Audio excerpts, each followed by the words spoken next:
있거든요. 그래서 제가 밑에서 느꼈던 그 감격 그대로 가지고 올라왔습니다. 그래서 하나님께 주신 그 감격이 그대로 함께 또 공유되는 시간이 되길 간절히 소원합니다. 우리가 이제 10주 동안 10계명을 가지고 여러분과 나눌 텐데, 제가 목회 편지에도 썼습니다. 우리가 그리스도인이라면 사도신경, 주기도문 10계명을 그냥 외우는 것으로 끝나는 것이 아니라 이것이 어떤 의미를 가지고 있고 우리가 어떻게 정확하게 고백해야 될 것인지 알고 우리가 해야 된다는 것을 그때 기록했었죠. 10계명을 공부하기 위해서 이 10계명만 해도 여러 기준으로 다방면으로 볼 수 있습니다. 그리스도 중심적으로도 볼 수 있고, 언약 중심으로도 볼 수 있고, 또 우리가 또 어릴 때 많이 보았던 웨스트민스터 소요리 문답에 관련해서도 볼 수 있고, 그런데 그 중에서도 우리는 하이델베르크 요리 문답을 통해서 10계명을 보려고 합니다. 왜 하냐니까, 하이델베르크 요리 문답이 우리 삶 속에 적용이 굉장히 잘 되어 있습니다. 그냥 문답으로 끝나는 것이 아니라, 그래서 어떻게 살 건데 까지 항상 물어주는 게 하이델베르크 요리 문답입니다. 그래서 우리가 하이델베르크 요리 문답으로 10주간 10계명을 배움을 통해서 우리가 하나님 앞에서 어떤 정체성으로 살아갈 것인가 더욱더 확고히 할 수 있는 그런 10주가 되었으면 좋겠습니다. 자, 먼저 우리 92문에서 95문 한번 볼 텐데, 92문 제가 질문하면 답해 주시길 바랍니다. 주님의 율법은 무엇입니까?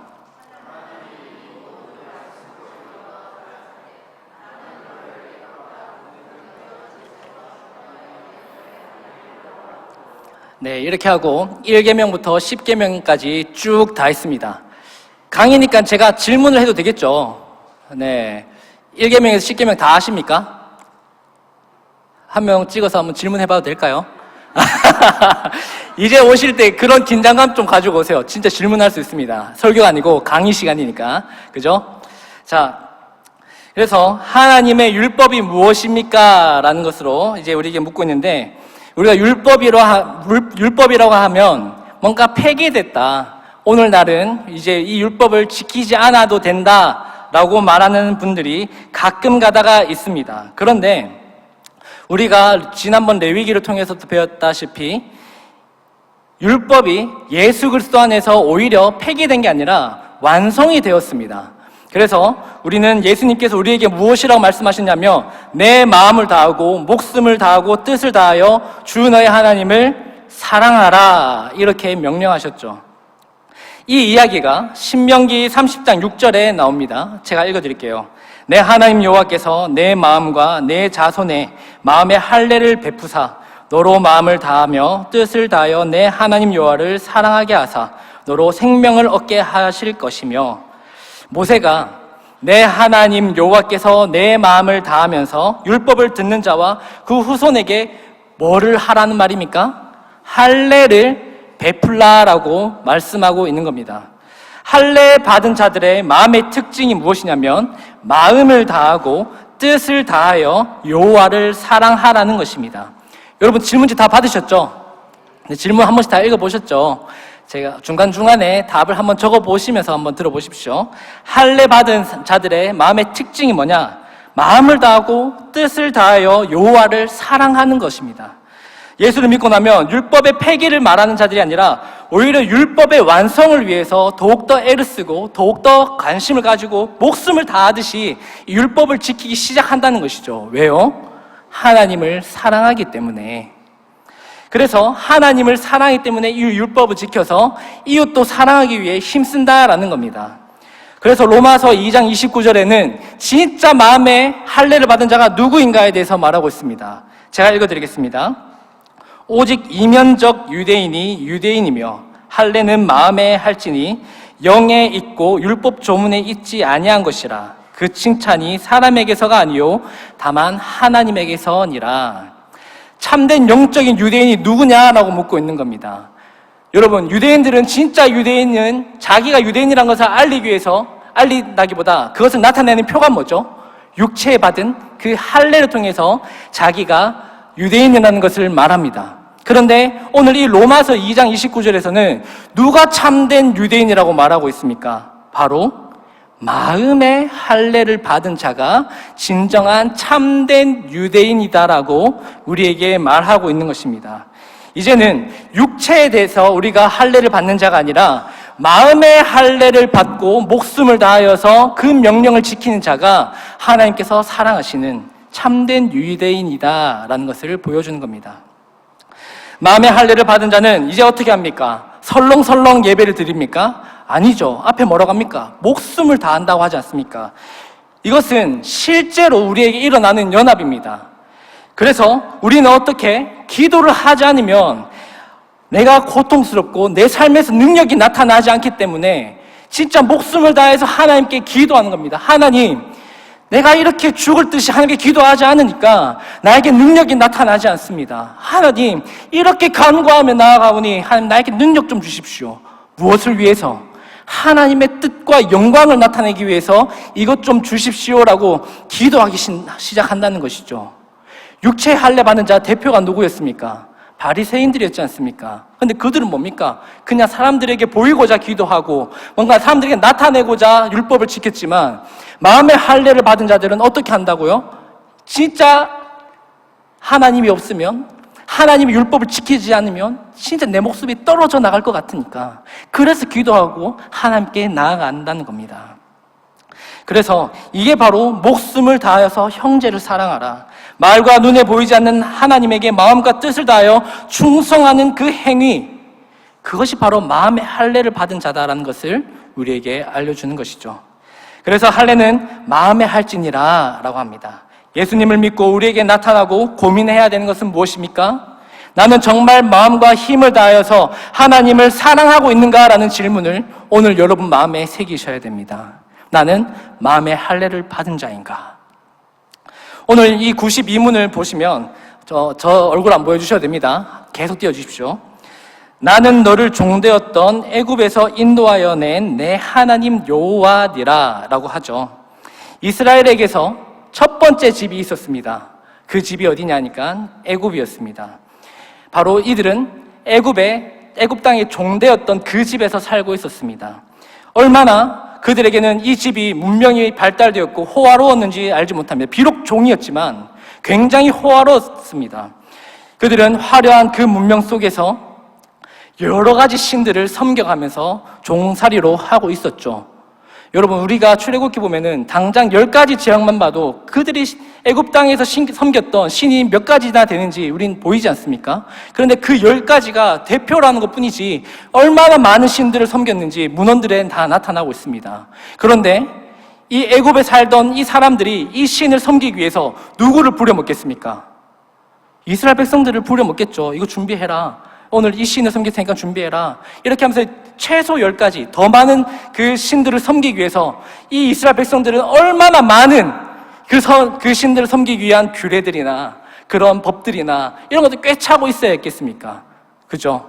그러니까 이들에게는 비록 문명이 화려한 삶 속에 있었지만 여러 신들을 섬기는 그런 가운데 있었습니다. 그런데 하나님이 이 애굽 땅에서 이들을 불러내십니다. 그러고서 뭐라고 말씀하십니까? 너는 다만 하나님 여호와만 섬겨라 라는 겁니다. 우리는 출애굽기에서 그리고 레위기에서 하나님께서 되게 많은 율법을 주셨잖아요. 그런데 이것을 보면서 뭐 어떻게 생각했습니까? 진짜 지킬 게 많다. 이게 정말 자유인가? 하나님 믿게 했으면 뭔가 자유롭다고 했는데 왜 이렇게 지킬 게 많아? 라고 했겠죠. 그런데 애굽에 있었던 출애굽한 백성들은 엄청 많은 신들을 섬기다가 하나님 한 분만 섬겨라고 하니까 뭡니까? 이들에게는 그게 정말 구원이었던 것입니다. 하나님만 섬길 수 있는 방법만 알면 되는 거였습니다. 그리고 하나님 여호와만 섬기면 그들에게는 복을 주신다고 하시는 겁니다. 구원이지 않습니까, 여러분? 그래서 하나님께서 이들이 너희가 하나님을 어떻게 섬길 것인가 이것을 알려주기 위해서 주셨던 게 무엇이냐? 바로 십계명이라는 겁니다. 그래서 우리도 이 애굽 땅에 있던 이 이스라엘 백성들처럼 어떤 자들입니까? 출애굽한 자들이죠. 우리도 이 출애굽한 백성들처럼 어디를 향해서 나아가는 자들입니까? 하나님께서 약속하신 땅을 향해서 나아가고 있습니다. 우리는 비록 눈에 보이는 그런 가나안 땅이 아니지만 예수님께서 재림하실 때에 우리에게 보여주실 그 약속한 땅을 향해서 누구와 같이 나아가는 겁니까? 광야에서 가나안 땅으로 전진해서 나아가는 그 백성들처럼 우리는 살아가는 것이죠. 그래서 여러분, 우리에게 십계명이 필요합니까? 필요 없습니까? 필요한 겁니다, 여러분. 우리에게 필요 없는 게 아닙니다. 그래서 신명기 5장 3절에 빌려서 여러분에게 말씀드리자면, 이 십계명은 저 구약의 선조와 세우신 것이 아니요 오늘 여기에 모인 우리와 세우신 하나님과의 언약입니다 라고 말하는 겁니다. 믿습니까? 자, 그래서 우리도 이 옛사람의 이전 애굽을 등지고 세상을 등지고 약속의 땅을 향하여 가고 있는 백성이 우리입니다. 그런 의미에서 십계명은 우리에게도 필수입니다. 자, 이제 93문 보도록 하겠습니다. 질문하면 답해 주시기 바랍니다. 이 계명들은 어떻게 나누어집니까? 시작.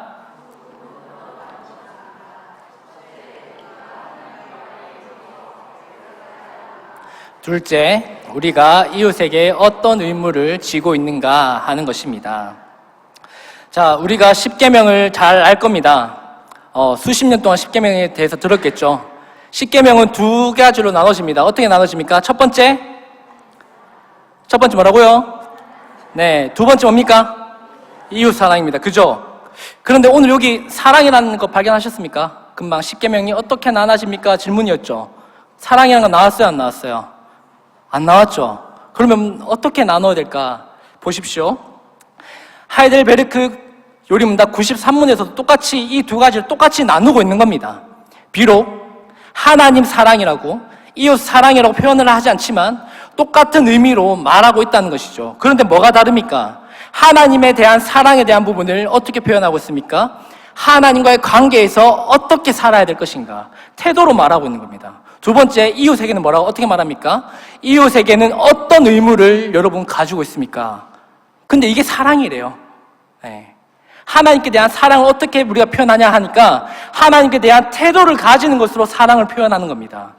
그리고 이웃에 대한 사랑을 어떻게 표현하는가 하니까 이웃에 대해 가지고 있는 우리의 의무를 다 행함으로 사랑을 드러낸다는 것이죠. 표현만 다른 것이지 우리가 이렇게 하는 것이 사랑이다라고 바로 여기서 가르치고 있는 것입니다. 이 하나님께 대한 태도, 그리고 이웃에 대한 이 의무, 이것을 누가 행하느냐? 하이델베르크에서는 정말 예수 그리스도의 은총에 대한 감사가 있는 사람이라면 이것을 해야 된다라고 말합니다. 하나님의 은총에 대한 감사가 있는 사람이라면. 그래서 신명기 36장 6절에서 이 개념을 가져와서 뭐라고 말하냐면, 다시 말해서 너희가 마음의 할례를 받았다면 하나님께 대한 태도를 바르게 가져라. 너희가 마음의 할례를 받았다면 이웃에 대한 의무를 행하라고 우리에게 말씀하고 계시는 겁니다. 이 말씀은 무엇이냐? 우리의 기준을 물어보고 있는 겁니다. 성도 여러분의 기준은 어디에 있습니까? 여러분은 신앙생활을 할 때 기준의 수준을 어디에 두고 있습니까? 맥시멈이 100이라고 치고, 그리고 미니멈을 0으로 쳤을 때 여러분의 신앙생활은 어디쯤을 바라보고 신앙생활하고 계십니까? 70? 80? 아니면 40? 근데 오늘 우리가 이 하이델에서 답을 보았을 때 하나님께서 우리에게 요구하시는 것은 무엇이냐? 바로 100을 요구하신다는 겁니다. 100. 최선을 다해 내가 꽉 채워 지켜가도록 하나님께서 요구하고 계시는 것이죠. 이웃을 내 몸처럼 사랑하라는 것도 만족할 수가 없는 겁니다. 그래서 내 새끼라면 내가 저렇게 했을까? 더 풍족히 줬었을 텐데, 이런 마음이 있다면 여러분 이미 이웃 사랑이 실패한 겁니다. 그죠? 내 자녀라면 이렇게 했을 텐데 교회에서는 그만큼 못 해줬다라는 거잖아요. 그죠? 이미 우리는 하나님의 율법에서 실패할 수밖에 없는 거죠. 실패했다고 끝이 아니라 이제는 어떻게 나아가야 됩니까?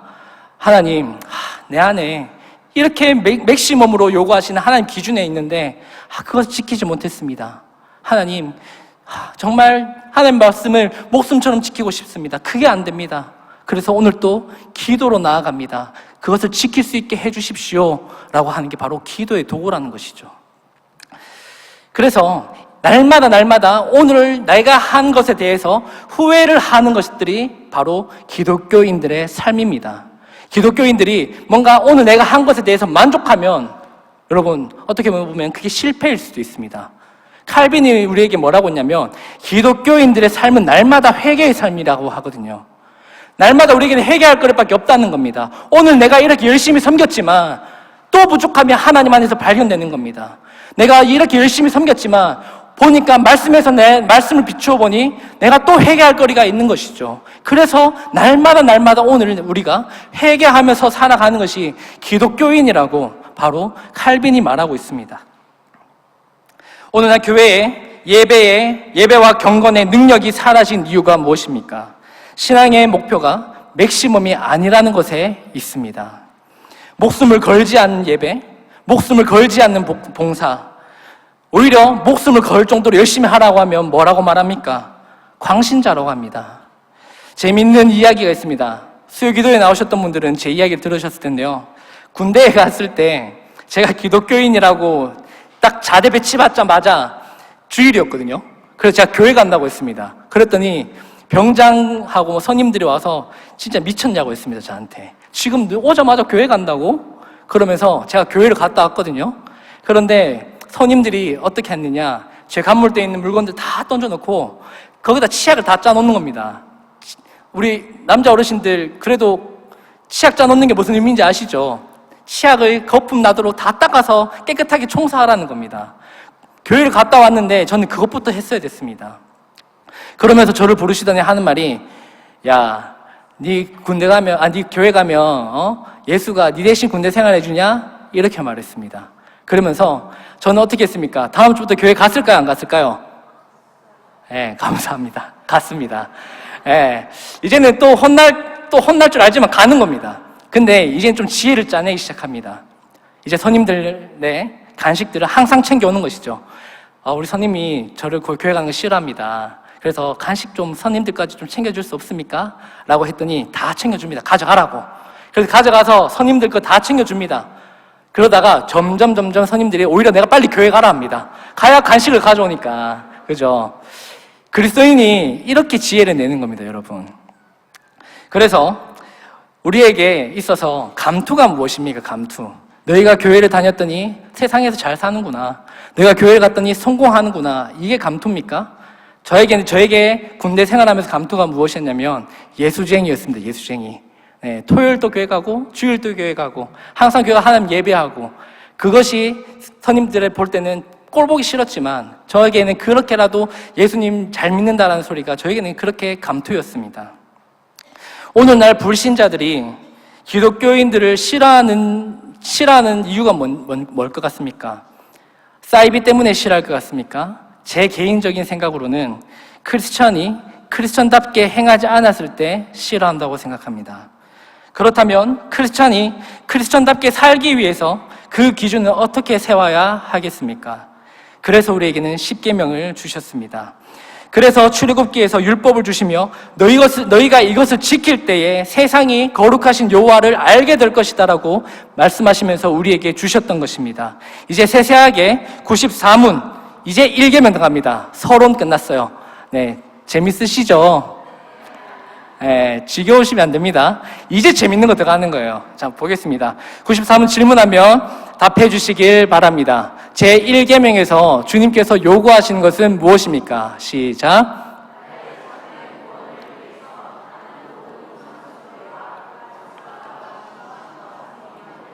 다른 피조물에게 기도하는 것을 피하고, 더 나아가 나는 유일하신 참 하나님만을 올바르게 믿어가며 모든 겸손과 인내로 오직 그분께 복종하며 오직 그분의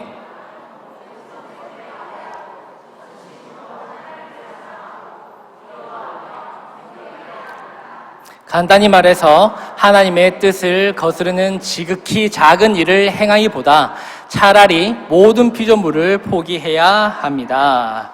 자, 1계명에 이렇게 많은 내용이 담겨 있는 거 아셨습니까? 네, 근데 이게 끝이 아니에요. 95문도 있어요. 네, 기대하고 들어봅시다. 자, 이제 순서대로 한번 살펴보겠는데 먼저 계속 띄워주십시오.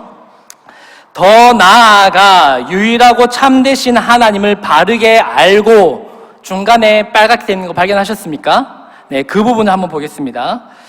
자, 하나님을 진짜로 사랑하고 경외하는 자라면 반드시 나타나는 특징이 뭐냐? 바르게 알려는 것입니다. 바르게 알려는 것. 지식을 쫓지 않는 것은 하나님께 대한 사랑과 열심이 없기 때문입니다. 사랑한다면 뭘 한다고요? 바르게 알려고 하는 겁니다. 우리가 여러분 여기 다 결혼하신 부부도 있죠. 사랑해 보셨죠? 오늘 오전에 목사님도 말씀하셨지만 여러분 서로 사랑하시죠? 남편 아내 사랑하십니까? 왜 대답이 없으세요? 네. 아내분은 남편을 사랑하십니까? 네, 아내분들만 대답해 주시네요. 네. 우리는 이것 또한 목숨 걸고 사랑하라고 우리에게 가르치고 있습니다.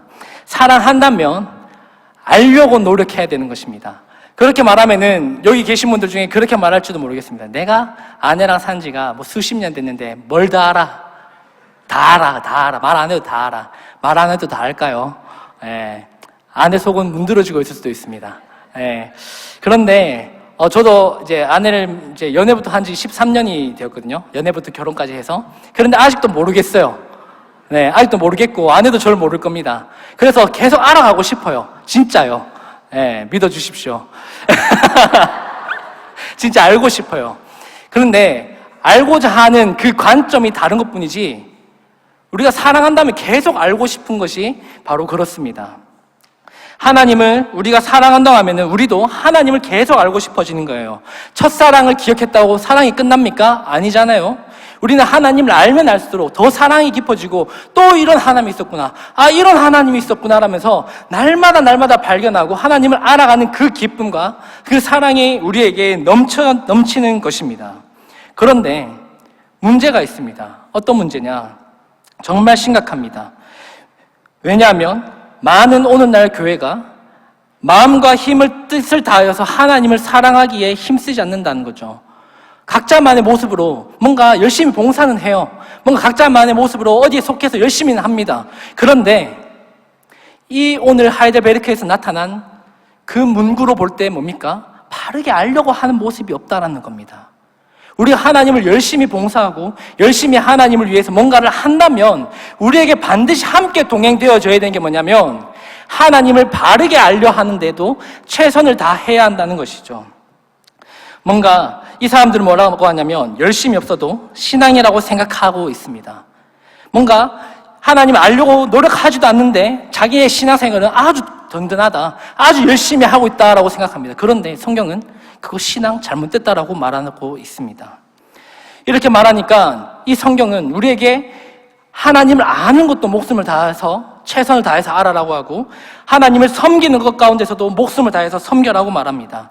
우리가 진짜 신앙이라고 한다면 우리 마음의 할례를 진짜로 받았다면 마음과 목숨과 힘을 뜻을 다하는 이런 새로운 본성이 생겨야만 하는 것입니다. 1계명을 우리가 어떻게 지켜야 할 것인지 94문을 한번 다시 띄워주시겠습니까? 첫 번째 문장입니다. 나의 참된 구원을 위해서 나는 모든 우상 숭배라고 나오죠. 우상 숭배는 무엇을 말하냐면 돈, 명예, 쾌락, 자존심, 감정, 하나님보다 더 사랑하는 모든 것이 우상 숭배입니다. 하나님께서 제일 미워하시는 게 우상 숭배입니다. 왜 미워하십니까? 하나님은 질투하시는 하나님이시기 때문입니다. 하나님보다 더 사랑하는 모든 것이 우상이 됩니다. 우리가 은혜를 받고 나면 하나님이 최고라고 생각하고 있다고 착각합니다. 내 안에 우상이 없을 것이라고 착각하는 것이죠. 그런데 내 속에서 하나님께서 어느 이제 신앙생활을 좀 하다 보면 갑자기 우상이 드러나도록 일을 하십니다.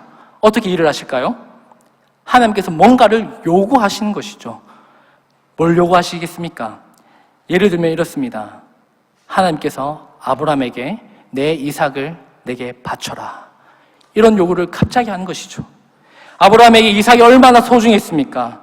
그런데 아브라함에게 이 이삭을 바치라는 것은 엄청난 대단한 요구였습니다. 노년의 늦둥이 아들을 달라고 하십니다. 왜 요구하시겠습니까? 왜 우리 삶에 줬다 뺏는 것 같은 그런 일들 하나님께서 하시겠습니까? 왜 사업을 하게 하셨다가 갑자기 왜 사업을 망하는 것처럼 보이게 하십니까? 하나님께서 나를 높여주실 때는 언제고 갑자기 왜 나를 낮추시는 것처럼 하나님께서 그렇게 보이게 하실까요? 이것은 우리에게 우상이 있는가 없는가 확인하기 위해서입니다. 그리고 94문에 계속해서 띄워주십시오. 저 안 비춰주셔도 됩니다. 마술과 점치는 일, 미신이 나옵니다. 마술이 뭡니까?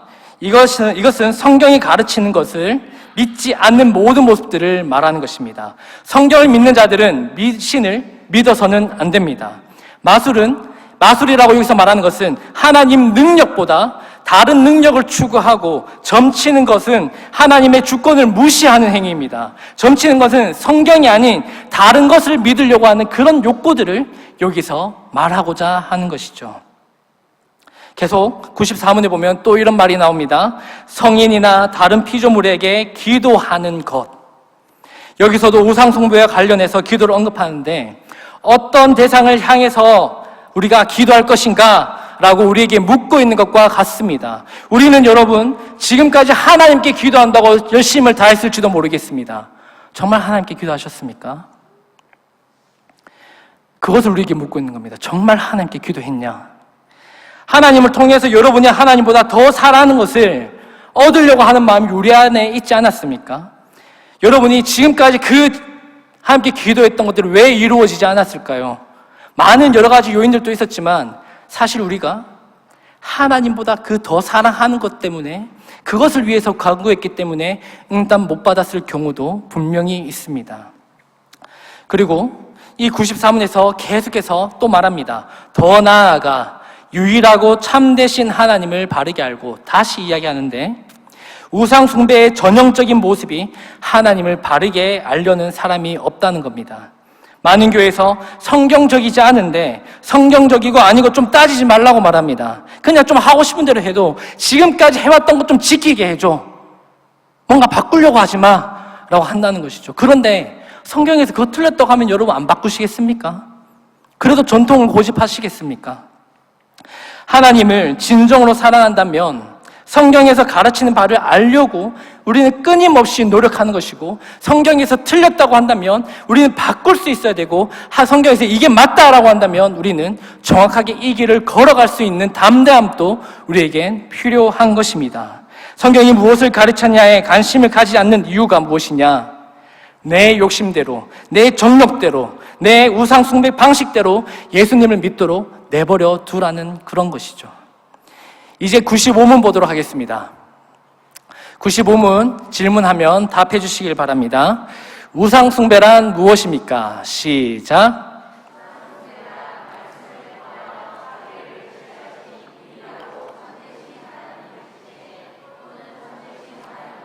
나란히 우리가 신뢰할 만한 어떤 것을 가지거나 고안하는 것입니다.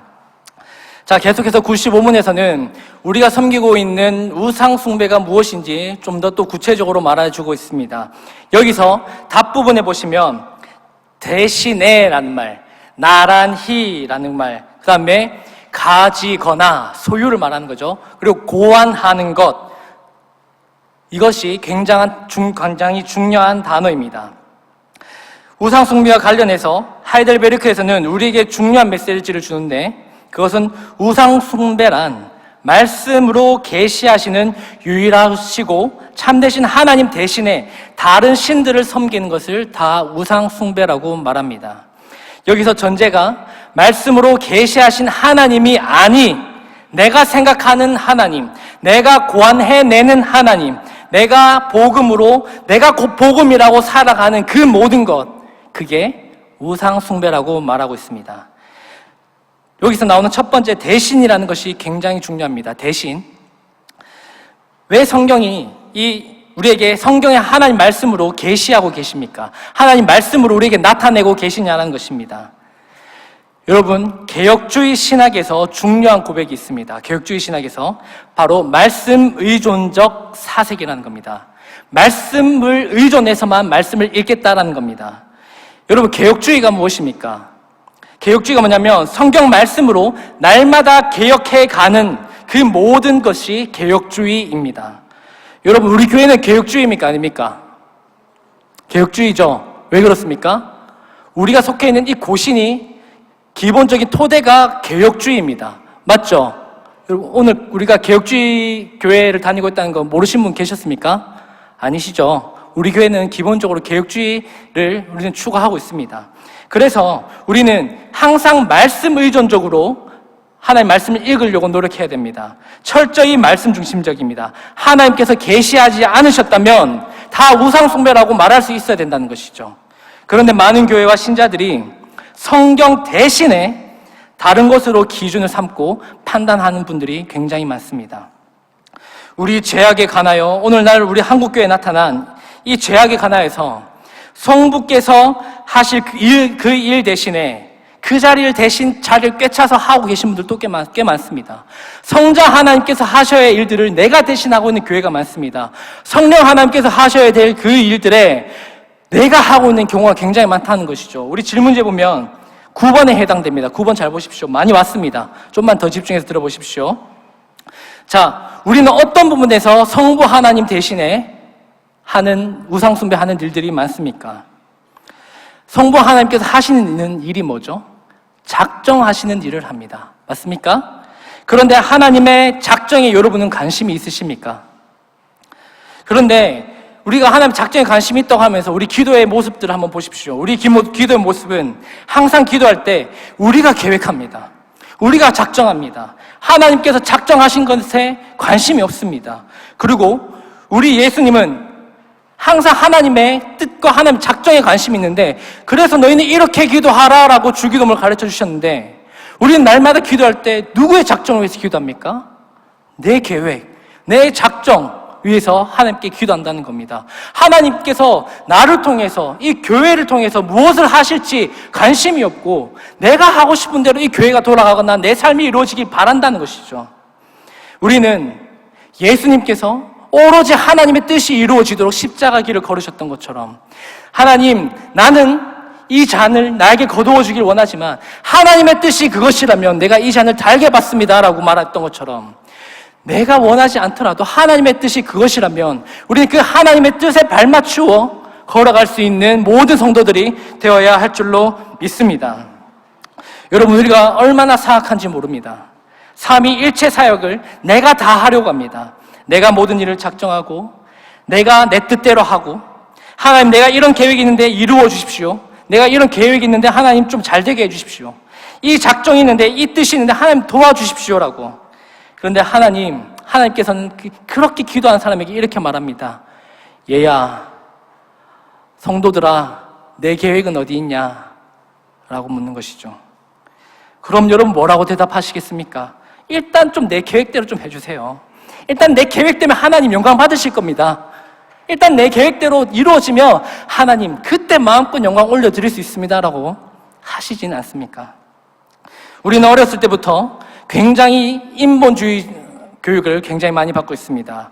어릴 때부터 잘 들어보십시오. 여러분 이렇게 가르치지 않았습니까? 할 수 있다. 항상 긍정적으로 생각해라. 이렇게 가르치지 않았습니까? 여러분, 이거 개혁주의 아닙니다. 하나님께서 싫어하시는 교육법입니다. 좀 이상하게 들립니까? 뭐 저렇게 지금 저 강도사가 저렇게 말하냐? 그렇게 들리시죠? 다시 말할게요. 이렇게 가르쳐야 됩니다. 우리는 하나님 없으면 아무것도 할 수 없어. 우리는 하나님 안에서 모든 걸 할 수 있어.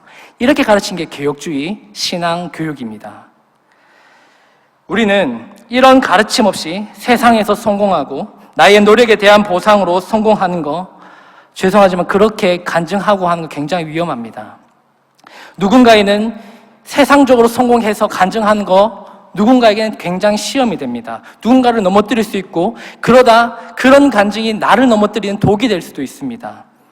우리에게는 어떤 태도를 가져야 하느냐? 하나님, 다 하나님이 하셨습니다. 내가 한 것은 하나도 없습니다. 다 하나님이 하셨기 때문에 주님, 제가 자랑할 만한 것이 없습니다. 하나님 영광 받으십시오. 이런 겸손함이 우리에게 요구되는 것이죠. 우리는 끊임없이 하나님 아버지 계획 안에서 내가 잘 되도록 기도해야 합니다. 세상이 볼 때 실패했을 수도 한 것처럼 보일지도 모릅니다. 그런데 그 인생이 적어도 누구 앞에서는 성공한 겁니까? 하나님 앞에서는 성공한 것입니다.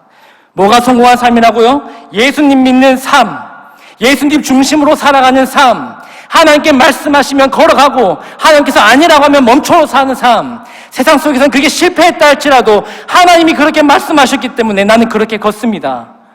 그게 성공한 삶이라고요. 하나님은 공평하십니다. 예수님 믿고 성공한 것은 하나님을 영화롭게 하는 모든 성공한 자들입니다. 예수님 믿고 예수 그리스도를 얻는 그 모든 자들이 성공한 삶입니다.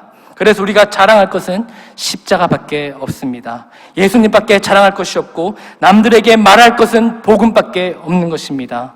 여러분, 우리 주위를 돌아보십시오. 우리 이 자리에 모인, 당장 이 자리에 모인 사람들만 한번 보십시오. 병든 자나 가난한 자나 남녀노소 공평하게 예수님께서는 성공시키셨습니다. 왜? 이 복음을 믿게 하셨고 이 복음 안에서 우리가 신앙생활을 하게 하셨기 때문에 우리 모두 다 예수 그리스도 안에서 성공한 자들입니다. 믿으십니까, 여러분? 그래서 우리는 웨스트민스터 소위문답 1문을 날마다 기억하며 살아가야 됩니다. 하나님을 영화롭게 하는 삶, 하나님을 즐거워하게 하는 삶, 그 중심에 무엇입니까? 예수님 하나만으로 만족하는 삶인 것입니다. 이제 성자 하나님 대해서 보겠습니다. 성자 예수 그리스도 대신에 또 우리가 어떤 일을 합니까? 예수님께서 하셔야 될 일이 무엇이죠? 메시아로서 구원하셔야 되는 일을 하십니다. 메시아로서 구원하시는 일. 성부 하나님이 작정하셨고 성자 예수님은 그 작정에 따라 구원을 행하시는 분으로 오십니다. 그런데 우리는 어떻게 예수님 대신에 일을 행합니까? 내 지혜를 짜냅니다. 내 방법으로 나 스스로에게 구원을 이루려고 합니다. 내 지혜, 내 힘을 믿는 자들에게 예수님이 하실 일이 없어지는 겁니다. 그래서 내 지혜, 내 수단과 방법을 사용하여서 예수님께서 하실 일들을 빼앗지 마십시오. 불가능한 일이 내 앞에 맞닥뜨려진다면 겸손하게 하나님께 나아가십시오. 하나님, 나에게 지혜를 주십시오. 함께 주신 그 지혜로 내가 살아가렵니다. 나에게 능력 주십시오. 그것을 하나님의 영광 올려드리는 삶으로 살아가겠습니다. 그렇게 나아가야 되는 것이지, 뭔가 책을 찾아보고 뭔가 세상에서 어떤 것이 좋은지 뭔가 유튜브 찾아보고 세상에 이렇게 성공했더라 이렇게 찾아보지 마십시오. 예수님께서 하실 일들을 예수님께 좀 맡겨서 하실 수 있도록 좀 우리가 넘겨드립시다. 또 이제 우리 성령 하나님 대신에 우리가 하는 일들이 어떤 게 있습니까? 성령 하나님께서 하실 일이 무엇입니까? 바로 조명하시는 일을 하십니다. 조명하시는 일. 그런데 성령 하나님께서 우리에게 조명하셔서 우리가 하나님을 이해하고 세상을 이해해야 되는데, 하나님께 알려주신 대로 성경을 이해하고 이 세상을 이해해야 되는데, 우리는 누구의 조명을 받으면서 살아가고 계십니까? 오늘 날에 굉장히 무서운 게 뭐냐면, 아이들이 성경을 통해서 성령의 조명을 따라 살아가는 것이 아니라 이 세상의 이성을 따라서 살아간다는 겁니다. 제가 이전에 교회에 있을 때 이렇게 말하는 아이들이 많았습니다. 강도사님, 그렇게 좀 가르치지 마세요. 학교 가면 그렇게 아무도 안 가르쳐요. 근데 교회는 왜 그렇게 가르쳐요? 전 믿기 싫어요. 라고 말합니다. 그렇게 믿은 아이들이 나중에 그 엄마도 저한테 데리고 와서, 강사님, 그 부분은 학교에서 이렇게 가르치는데 교회에서 이렇게 가르쳐도 됩니까? 실제로 이렇게 물어보는 엄마들도 있어요. 예. 이 이야기 드리는 건 좀 어떻습니까? 굉장히 마음이 아프지 않습니까, 여러분? 그래서 교회에서도 우리는 날마다 어릴 때부터 어떻게 가르쳐야 되는가 굉장히 우리의 과제로 던져집니다. 아이들이 우리가 누구의 조명을 받으며 살아야 될 것인가 어린 나이 때부터 듣지 못하니까 학교 가서 학교에서 말하는 그 세계관과 교회에서 가르치는 그 세계관이 부딪혔을 때 어느 세계관을 따라간다는 겁니까? 세상에서 가르치는 그 세계관을 따라간다는 거예요, 여러분. 그래서 우리는 교회에서 날마다 성령의 조명하심에 따라 아이들이 자라날 수 있도록 관심을 가져야 됩니다. 아이들만 그렇게 성령의 조명을 받으면서 살아야 됩니까? 우리들도 또한 성령의 조명을 받으면서 살아야 됩니다. 어떤 부분에서요? 봉사할 때도 성령의 조명하심을 받아야 되고, 예배를 드릴 때도 성령의 조명하심을 받아야 되고, 우리에게 허락하신 이 직분을 행함에 있어서도 성령의 조명하심을 받아서 살아가야 하는 것입니다. 성령의 조명하심을 통해서 우리가 하나님을 알게 되면 나타나는 특징이 무엇입니까? 경외심이 생깁니다. 경외심. 내가 죄인인 것을 깨닫게 됩니다. 그래서 더욱더 겸손해지고 더욱더 낮아지고 사랑하게 되고 두려워함으로 하나님 앞에 나아가게 됩니다. 하나를 하더라도 하나님의 영광을 위해서, 하나를 잘못하더라도 하나님의 영광이 실추됐을까 봐 걱정하면서, 또 하나를 준비하면서도 하나님이 이렇게 하면 하나님의 영광이 올라갈 것이라는 그 기대감을 가지고 감사함으로 날마다 살아가는 것이죠. 하나님을 아는 자들에게 나타난 그 첫 번째가 무엇이냐? 경외심입니다. 하나님을 두려워할 줄 아는 것. 하나님에 대한 두려움이 하나님을 아는 그 지식한 자들의 첫 번째라는 것을 우리는 꼭 기억하길 바랍니다. 그래서 여기에서 나타난 대신이라는 거 한번 띄워주십시오. 대신이라는 것은 굉장한 우상 숭배입니다. 자, 두 번째 나란히입니다. 나란히. 여기서 말하는 나란히는 무엇입니까? 바로 혼합주의를 말하는 겁니다. 혼합주의. 마치 여호와의 신전 앞에 그 신전 법궤 옆에 바알과 아세라의 신상과 같이 세워서 함께 예배하는 그런 모습들을 우리는 떠올릴 수 있습니다. 어떤 시대를 떠올립니까? 아합 시대 때 굉장히 심했죠, 여러분. 아합이 하나님도 섬기고 바알과 아세라도 섬겼습니다. 그 시대에 살았던 백성들은 하나님만 섬겼겠습니까? 아닙니다. 아합 왕이 그렇게 섬겼기 때문에 백성들도 바알과 아세라와 하나님을 동시에 섬겼어요. 그런데 그때 어떤 일이 있었느냐? 많은 사람들이 죽었습니다. 왜 죽었을까요? 왜 죽었을까요? 하나님만 섬기기 때문에 죽임을 당했습니다. 로마 시대에서도 하나님과 황제도 함께 섬기겠습니다. 어떻게 해요? 황제도 섬겨라. 그러면 하나님 믿게 해줄게. 황제 섬김과 여호와 섬김이 함께 일어났던 것이죠. 그런데 그 중에서도 우리 그리스도인들은 초대교회 교인들은 죽임을 당했습니다. 왜 죽임 당했습니까? 하나님만 섬기기 때문에 죽임을 당했습니다. 하나님을 섬기기 때문에 핍박을 당했던 게 아닙니다. 착각하지 마십시오, 여러분. 하나님도 섬겼고 저 세상도 섬겼기 때문에 죽임을 당한 겁니다. 오늘날 우리는 우리의 삶은 어떻게 여러분 살아가고 계십니까? 여러분 삶 속에 고난이 있습니까? 핍박이 있습니까? 우리가 비록 저 아합 시대와 저 로마 시대 때 예수님이 믿었던 그 초대 교인처럼 그런 고난과 핍박은 없다 할지라도 여러분 우리 삶 속에서는 예수님을 믿는다면 반드시 나타나야 되는 고난이 있습니다. 제 주변에 있는 사람 이야기 들어보면 강도사님, 나는 하나님 믿고 이렇게 하나님 경배하고 찬양하는 게 좋은데 왜 내 남편은 아직도 하나님 믿지 못할까요? 그렇게 기도하는데 왜 우리 남편은 아직 하나님 믿지 못해서 나의 마음이 이렇게 아프게 하는지 모르겠습니다라고 말씀하신 분들이 꽤 많습니다. 그런 고난이 있는 거예요. 이 권사님이 그것 때문에 얼마나 힘들어하는지 모릅니다. 왜 그렇습니까? 하나님만 사랑해서 그래요. 그래, 당신은 좋은 대로 섬겨. 나는 그래도 교회 다닐게. 이렇게 하면 얼마나 마음 편하겠습니까? 그런데 왜 힘드냐 하니까 하나님만 사랑하니까. 그래서 이분에게도 그 하나님의 사랑을 알려주고 싶으니까 그렇게 신앙생활을 하니까 마음이 힘든 겁니다, 여러분. 여러분 무엇으로 핍박을 받고 있습니까? 무엇으로 여러분은 고난을 당하면서 살아가고 계십니까? 아니면 그런 고난과 핍박이 나에게 없다면 나는 이 나란히라는 혼합주의로 살아가고 계신지 않는지 살펴보아야 할 것입니다. 그래서 종교개혁자들은 파이브 솔라를 외쳤습니다. 오직 믿음, 오직 예수, 오직 영광, 오직 말씀. 또 한 게 뭡니까? 갑자기 기억 안 납니다. 뭔가요? 오직 예수, 오직 영광, 오직 믿음, 오직 갑자기 또 한 개 더 기억 안 나네요. 말씀. 네, 찾아보십시오. 오직 하나님만이 정답이라면서 하나님 외에 다른 정답은 없다라고 말하면서 하나님만 섬기도록 했던 것입니다.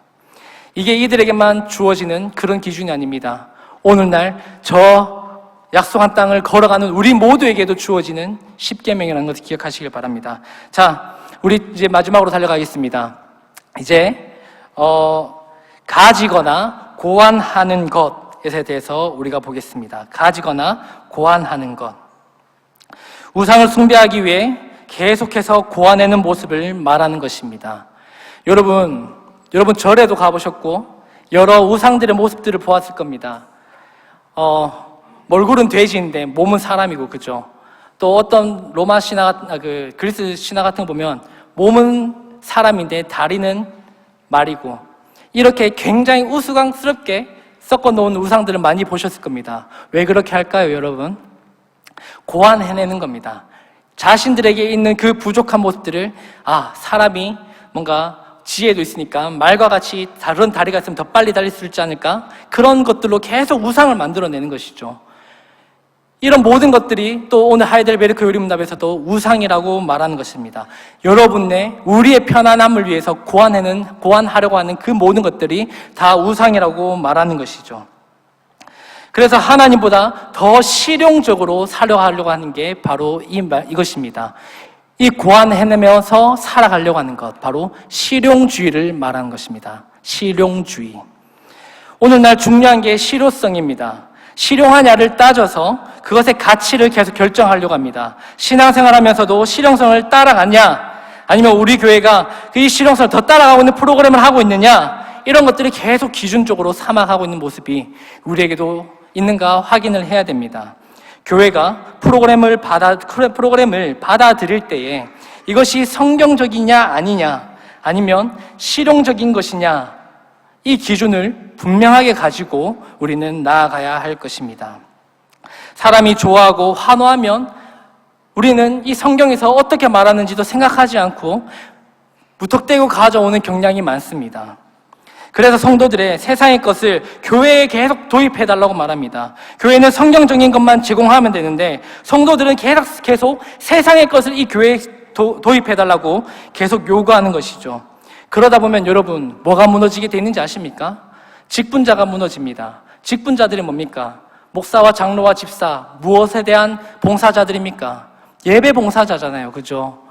이 직분자들이 예배를 어떻게 하나님께 더 영광스러운 예배를 드릴까? 날마다 이것을 생각하고 고민하며 나아가야 되는데 이 실용성들을 계속 가져오니까 이 직분자들이 예배보다 뭐에 대한 생각을 많이 합니까? 어떻게 더 실용적으로 교회를 굴릴 수 있을까? 그죠? 이런 것만한 우상숭배가 있겠습니까? 그래서 교회에서 세상의 재미와 가치와 문화를 주지 않으면 어떻게 합니까? 이 사람들이 교회를 옮깁니다. 큰 교회로 가요. 왜? 이 큰 교회는 말하지 않아도 이 문화들을 다 꾸려놨거든요. 그래서 이 사람들은 그 교회 갑니다. 그래서 오늘날 교인들이 교회를 옮길 때 자주 이동하는 교회 이름이 있습니다. 무엇인지 압니까? 연락 안 하는 교회로 많이 갑니다. 연락 안 하는 교회. 연락 좀 하지 말라는 거죠. 내 편한 대로 내 실용적으로 신앙생활 하겠다고 계속 그렇게 말하는 사람들이 굉장히 많습니다. 그런데 우리는 기억해야 될 것입니다. 그거 하나님께 기뻐하실 일인가라는 것이죠. 우리는 항상 기억해야 됩니다. 하나님께서 기뻐하시지 않는다면 우리는 해서는 안 됩니다. 그리고 만약에 우리가 이것을 하나님께 기뻐하시는지 아닌지 모를 때는 항상 기도하면서 날마다 하나님의 뜻을 간구하면서 살아가야 됩니다. 이 자세가 우리에게 요구하시는 하나님의 음성이라는 것을 우리는 기억하면서 나아가야 될 것입니다. 말씀을 정리하겠습니다. 하나님을 사랑하는 자, 마음을 다하고 목숨을 다하고 힘을 다하는 자가 마음의 할례를 받은 자입니다. 우리가 마음을 다하고 목숨을 다한다고 했을 때 요구하는 첫 번째가 무엇이냐? 우상 숭배에 빠지지 말라고 바로 이 1계명에서 알려주고 있는 것입니다. 우리가 이 세상에서 무엇을 의지하고 살아가는가? 우리가 하나님을 유일한 신으로 고백한다면 우리는 끊임없이 이 우상 숭배와 싸워야 하는 자들이 우리라는 것을 가르치고 있는 것입니다. 우상과 싸움은 이 세상과 구분됨으로 나타나는 것입니다. 이 놀라운 은혜가 항상 여러분이 구별되려고 노력할 때마다 하나님의 은혜가 더해지는 것으로 여러분에게 나타나길 원합니다. 오늘 여러분에게 어떤 우상 숭배가 있는지 드러나게 하신다면 그것으로 회개하시고 또 그것을 날마다 순종하며 살아가겠노라고 다짐하시는 우리 모든 동부산교회 성도들이 되시길 원합니다. 아멘. 우리 함께 찬양하고 함께 한 번만